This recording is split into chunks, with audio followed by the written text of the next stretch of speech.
Students, how are you. Hindi की कक्षा में आपका स्वागत है। सभी बच्चे अपनी हिंदी व्याकरण की बुक वसुधा भाग 6 निकाल कर बैठ जाएं और ध्यान पूर्वक आज का सेशन अटेंड करें।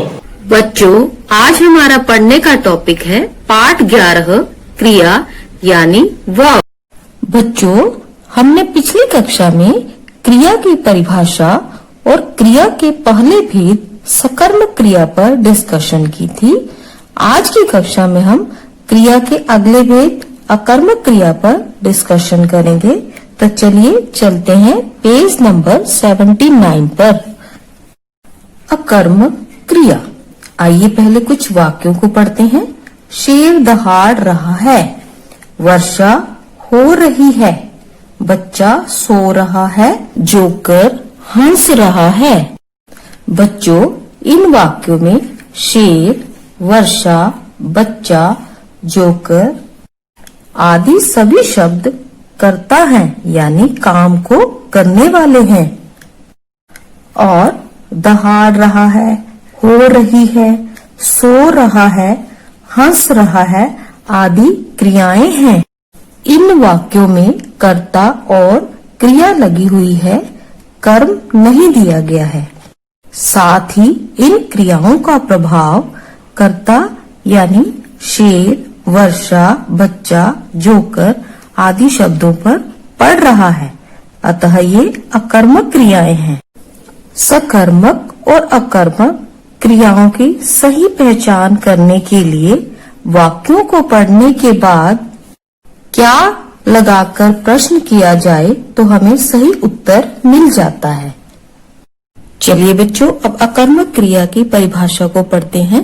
जिस क्रिया में कर्म की आवश्यकता नहीं होती, यानी जिस क्रिया के साथ कर्म नहीं लगा होता, उसे अकर्मक क्रिया कहते हैं। चलिए बच्चों, अब पेज 80 पर चलते हैं और पढ़ते हैं प्रेरणार्थक क्रिया। जैसा कि हम पहले ही पढ़ चुके हैं, क्रिया का मतलब होता है काम, और काम कर्ता के द्वारा किया जाता है, जबकि प्रेरणार्थक क्रिया में कार्य कर्ता के द्वारा नहीं किया जाता, बल्कि किसी दूसरे के द्वारा करवाया जाता है। किसी दूसरे से करवाई गई क्रियाएं प्रेरणार्थक क्रियाएं कहलाती हैं। आइए पहले कुछ वाक्यों द्वारा इसे समझने का प्रयास करते हैं। पहला वाक्य देखिए, माँ नौकरानी से बच्चे को दूध पिलवाती है।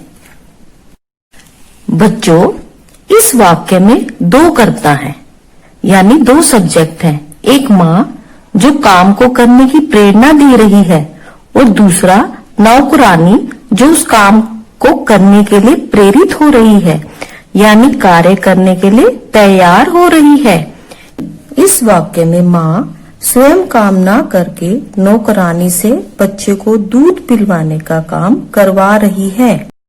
अध्यापिका छात्रों से पुस्तक पढ़वाती है।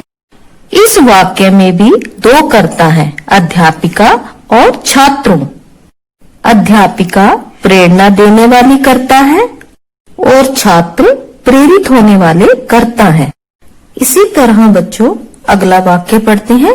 मालिक नौकर से बैग मंगवाता है, सुमित नमिता से राखी बंधवाता है। इन वाक्यों में भी बच्चों दो दो कर्ता दिए गए हैं। मालिक और नौकर दो कर्ता हैं।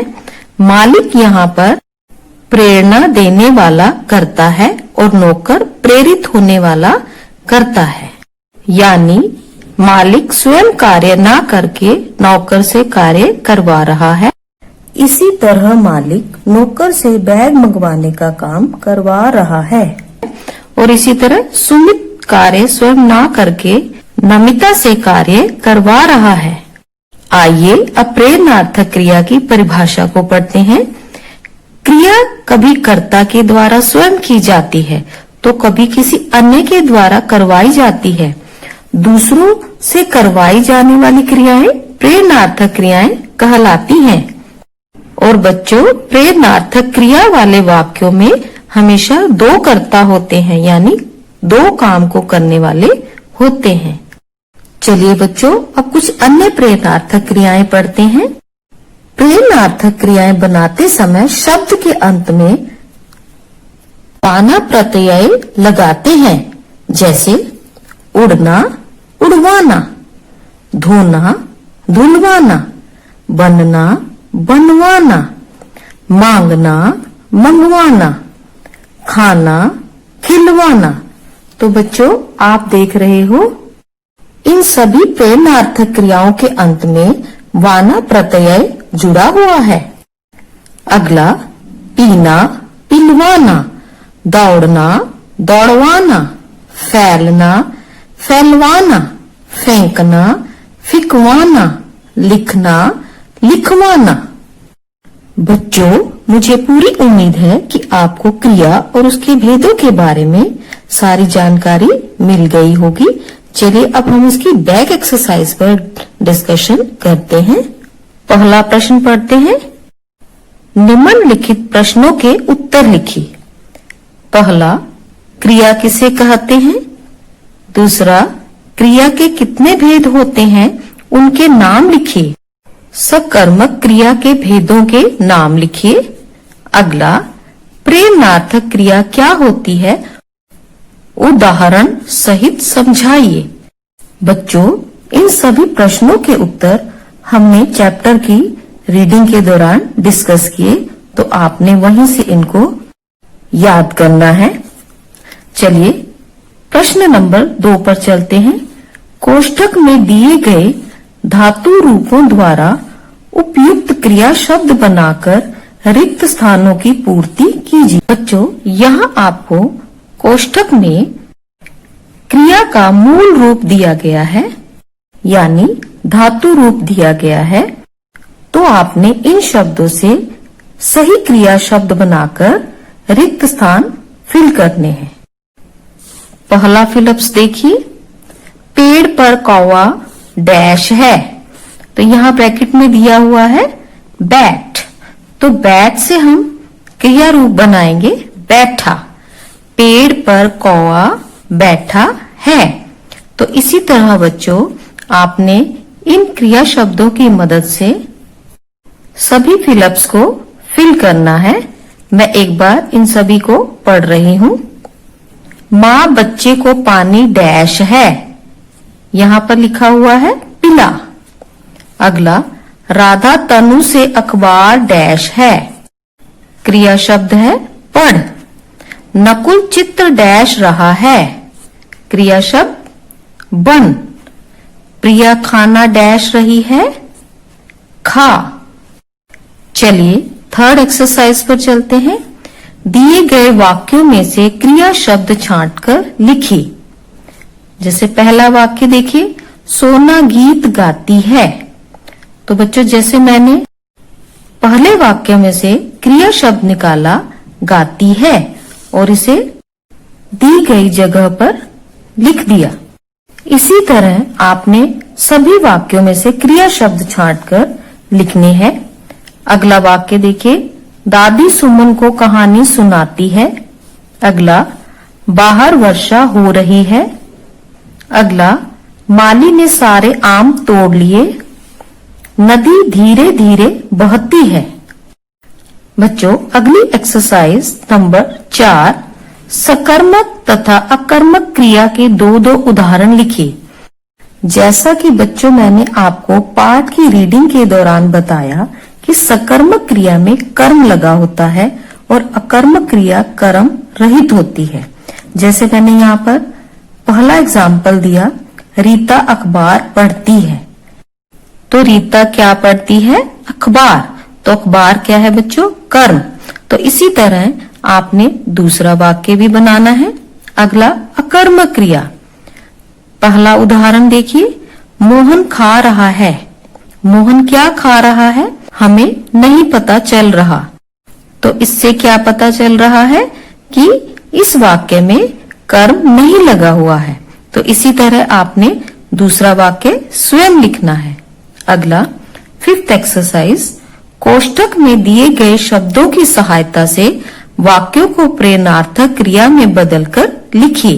पहला वाक्य देखिए, माँ पुस्तक पढ़ती है। इस वाक्य में पुस्तक पढ़ने का कार्य माँ द्वारा किया जा रहा है। अब इस वाक्य को हम प्रेरणार्थक क्रिया में बदलेंगे। इसके लिए आपको ब्रैकेट में बच्चा शब्द दिया गया है, तो इससे वाक्य बनेगा माँ बच्चे से पुस्तक पढ़वाती है। इस वाक्य में माँ बच्चे से पुस्तक पढ़वाने का कार्य करवा रही है। ख, दीपिका पक्षी को उड़ाती है। ब्रैकेट में शब्द दिया गया है भाई। अगला, गोपाल कपड़े धोता है। शब्द है धोबी। अध्यापिका लिखती है। शब्द छात्र। उमा समोसे बना रही है। शब्द माँ। चलिए बच्चों, अब पेज 82 पर चलते हैं और पढ़ते हैं अगली एक्सरसाइज। निम्नलिखित क्रियाओं की प्रेरणार्थक क्रियाएं लिखिए। बच्चों, मैंने आपको पाठ की रीडिंग के दौरान क्रियाओं को प्रेरणार्थक क्रियाओं में बदलना सिखाया था। पहला शब्द देखिए, लिखना। लिखना एक क्रिया शब्द है। इसके अंत में हम वाना प्रत्यय लगाकर प्रेरणार्थक क्रिया बनाएंगे, जैसे लिखना से लिखवाना। इसी तरह बच्चों, आपने अन्य क्रिया शब्दों के साथ भी वाना प्रत्यय जोड़कर प्रेरणार्थक क्रियाएं बनानी है। मैं इन सभी शब्दों को आपके लिए पढ़ रही हूँ। सुनना, सोना, उड़ना, पीना, खाना, गिरना, दौड़ना। चलिए बच्चों, अब अगली एक्सरसाइज पर चलते हैं। सोचो और करो। निम्नलिखित चित्रों को देखकर उनके क्रिया भेदों को पहचानकर उनके नाम लिखिए। बच्चों, आपको यहाँ पर कुछ वाक्य दिए गए हैं। उन वाक्यों को पढ़कर आपने क्रिया के भेदों के नाम लिखने हैं। जैसे पहला वाक्य देखिए, मेहुल टीवी देख रहा है। यहाँ पर मेहुल करता है और देख रहा है क्रिया है। मेहुल क्या देख रहा है? टीवी। यहाँ टीवी शब्द कर्म के रूप में आया है। यह क्रिया का कर्म है, इसलिए यह सकर्मक क्रिया है। इसी तरह बच्चों, आपने सभी वाक्य पढ़ने हैं और उनके नीचे उनके क्रिया के भेद का नाम लिखना है। मैं ये वाक्य पढ़ रही हूँ। धोबी कपड़े धो रहा है। बच्ची सोती है। वह हंसती है। पीयूष रो रहा है। तो बच्चों, अब आपने पेज 79 और पेज 80 की अच्छे से रीडिंग करनी है और उसके अनुसार इस पाठ की बैक एक्सरसाइज को सॉल्व करना है। हम अगली कक्षा में जल्द मिलेंगे। Till then, good bye.